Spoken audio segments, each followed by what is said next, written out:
Hello, my name is Janet with Janet KB. Welcome to my channel, or welcome back to my channel. Today I will be talking about the 4 different accounts that you can open up to start saving or investing for your kids' future. In 2022, I became a mom. I have a son and I am also currently pregnant.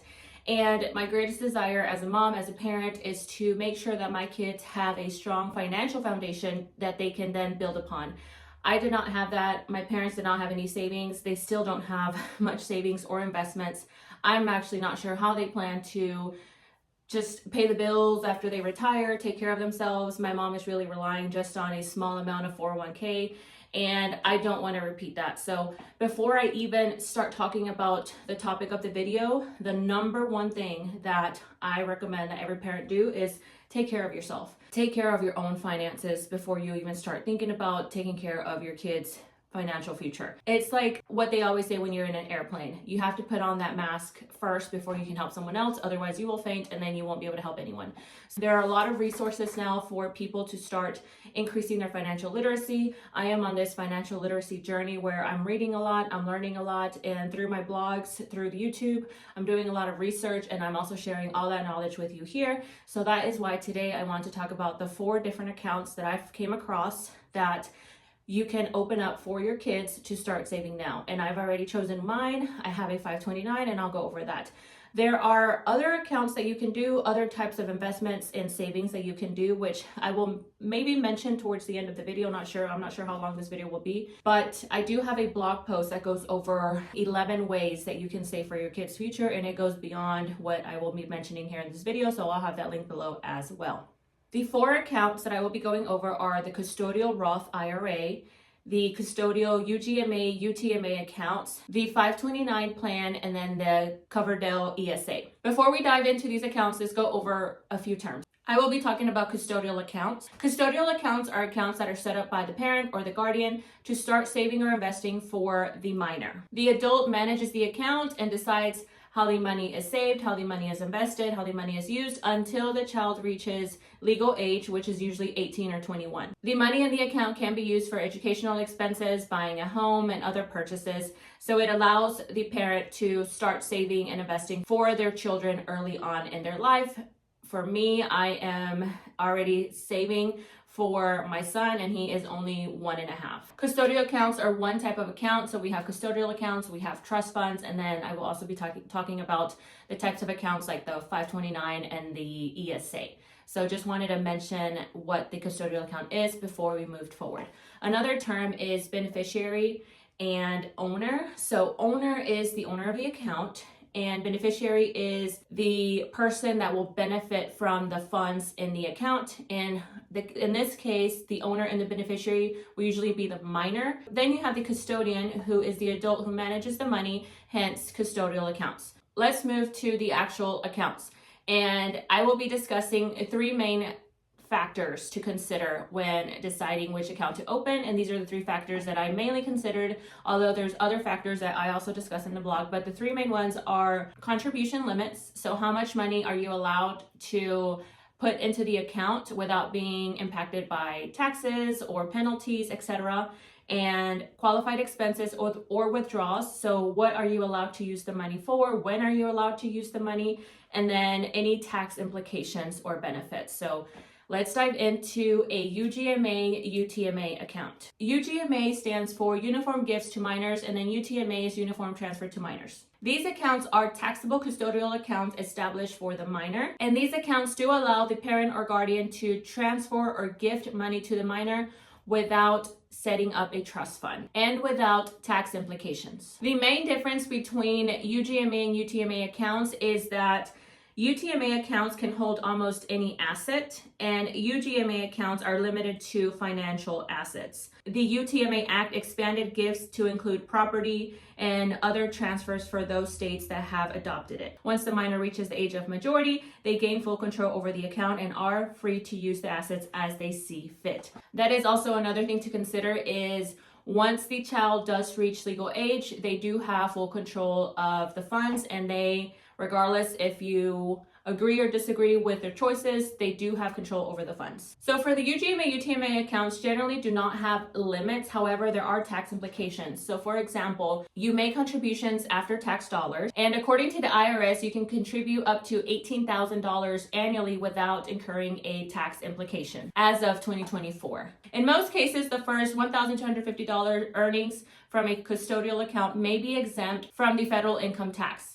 The next $1,250 are taxed at the child's tax rate, also known as the kiddie tax. Anything over that is subject to the parent's income tax rate. One of the pros of having a UGMA, UTMA account is that you can spend the funds in pretty much anything that benefits the child. So it doesn't have as much limitation as a 529 or an ESA, which you can only spend for qualified educational expenses, which we will be going over in a minute here. But for a UGMA, UTMA account, you don't have to spend that on specific items or qualified expenses. You pretty much can spend it on anything that benefits the child, hence the beneficiary of the account. And the one thing you do have to consider for UGMA, UTMA accounts is that it may impact the child's financial eligibility once they apply through the FAFSA. It may impact how much financial aid they do to receive, depending on how much money is in the account. Also depending on your state. So just make sure that you are aware of all those implications, all those rules, all those penalties before you decide which account to open. The next account that you can open up is a custodial Roth IRA account. A custodial Roth IRA account is a tax advantage retirement account that is owned by the minor but controlled by the adult until the minor reaches legal age. Even babies can contribute to a custodial Roth IRA. However, the baby, the child, the minor must be earning income either through an employer or entrepreneurial jobs such as babysitting, cutting the lawn, delivering newspapers, or tutoring. The contribution limits in 2024 for Roth IRAs are $7,000 or $8,000 if you're 50 plus, which your child will not be 50 plus, so really $7,000. Withdrawals from a Roth IRA are made after you reach the age of 59 and a half. If you do withdraw money before the age of 59 and a half, you will be penalized or taxed, or the child will be penalized or taxed if he or she decides to withdraw money earlier,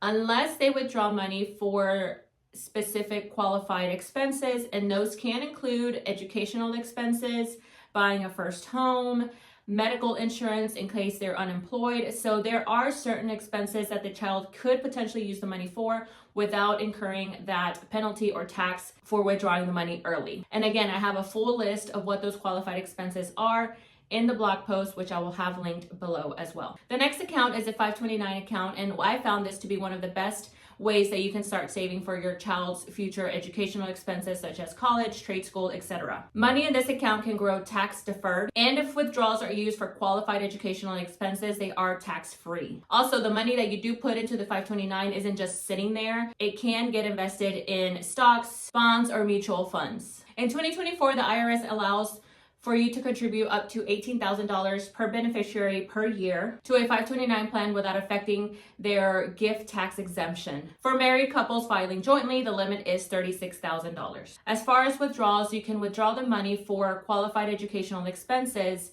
Otherwise, you may incur penalties or taxes if you do not spend the money on those qualified educational expenses. And in the blog post, I do have a full list of what those qualified educational expenses are. And I also have a link to the IRS page that lists all of those so you can go directly to the source. And one of the biggest questions that I had is, what if my son decides not to go to school, not to go to trade school? What if he just opens up his own business? And then what do I do with that money? Well, you can roll that money over to another child. So I could potentially roll it over to my other son, or if I have more kids, I can also roll it over to myself. But you do have to spend that money on those qualified expenses. Otherwise, you will be penalized or taxed regardless. The main reason that I did decide to do a 529 was because in 2024, so starting this year, you can roll over up to $35,000 to a Roth IRA, meaning that if my son decides not to go to school, or if I have a lot more money than he needs for educational expenses, he could potentially roll over up to $35,000 to a Roth IRA. That is why I decided to go to a 529. I'm not qualified, verified, certified any of the above to give financial legal advice, so please do your own research. This is just what I thought was best for my son. But for me, a 529 account was the best option, especially if you compare it against an ESA. So an ESA is a Coverdell Educational Savings Account. An ESA is a trust account created by the US government to help families pay for educational expenses. And the contribution limit to an ESA is $2,000 per year per child. Again, you must spend the funds on qualified educational expenses, otherwise you will be penalized and taxed for any withdrawals. They are comparable to a 529 account, however, they have lower limits, and unlike a 529, you must withdraw or use up the funds in an ESA before the child reaches 30 years of age. Okay, so I know that's a lot of information, and again, the three main factors that I discussed were contribution limits, withdrawals or qualified expenses, and then any tax implications or benefits. So let me summarize all of that for you here. If this is new to you, it is information overload. So I do have a link to the blog post that goes over each account, the pros and cons, and then all the links to the original resources, to the IRS, to the government. So it takes you directly to those resources where you can verify if the information is actually accurate. Again, I'm not qualified, verified, or certified to give any financial or legal advice, so please do seek out a professional before opening one of these accounts. And there are many other ways other than these 4 accounts that you can start saving and investing. But let me summarize these 4 accounts, and then that'll help you get started in your research. So for a custodial Roth IRA, the contribution limits, you can contribute up to a child's total earned income with a cap of $7,000 in 2024. For withdrawals, you do have to wait till 59 and a half years to withdraw tax and penalty free. Exceptions do include educational expenses, buying a first home, and medical insurance. Again, there's a full list in the blog post where you can see what those qualified expenses are. As for tax implications, Roth IRA contributions can be withdrawn tax and penalty free because they're made with income you've already paid taxes on. Custodial UGMA, UTMA accounts, the contributions are unlimited, but contributions over a certain amount, $18,000 annually without incurring a gift tax in 2024, or $36,000 per married couple, are subject to federal gift tax. Withdrawals can be made pretty much on anything that benefits the minor or the beneficiary. Tax implications, there are no tax benefits.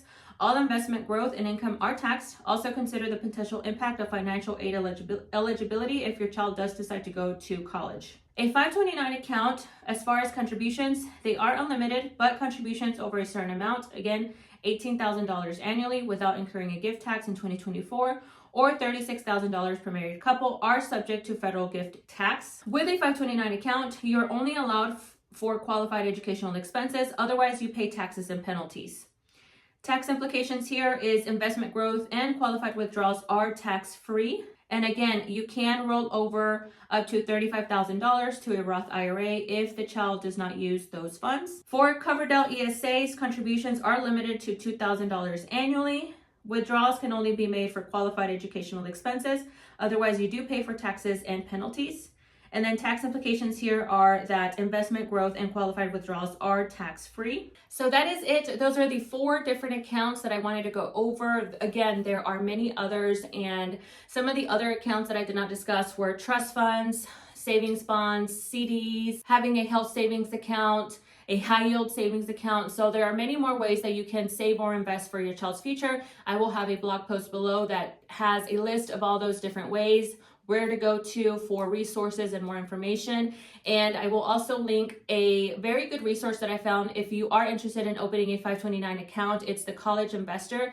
And there you can choose the state that you're in to make sure that it is a good option for you, because depending on the state that you're in, it may mean a few different things as far as tax implications, penalties, and a bit of different rules there. So just make sure that you do your research. Even if you do decide to reach out to a financial or legal professional, make sure that you have at least the foundational knowledge to be able to receive and make decisions on the advice that they give. So until next time, my name is Janet with Janet KB. I really enjoyed making this video because there is nothing more important to me than making sure that my kids have a very strong financial foundation to be able to build upon. Until next time, make sure to subscribe and hit the like button if you enjoyed this video. Let me know if you want to learn about other topics.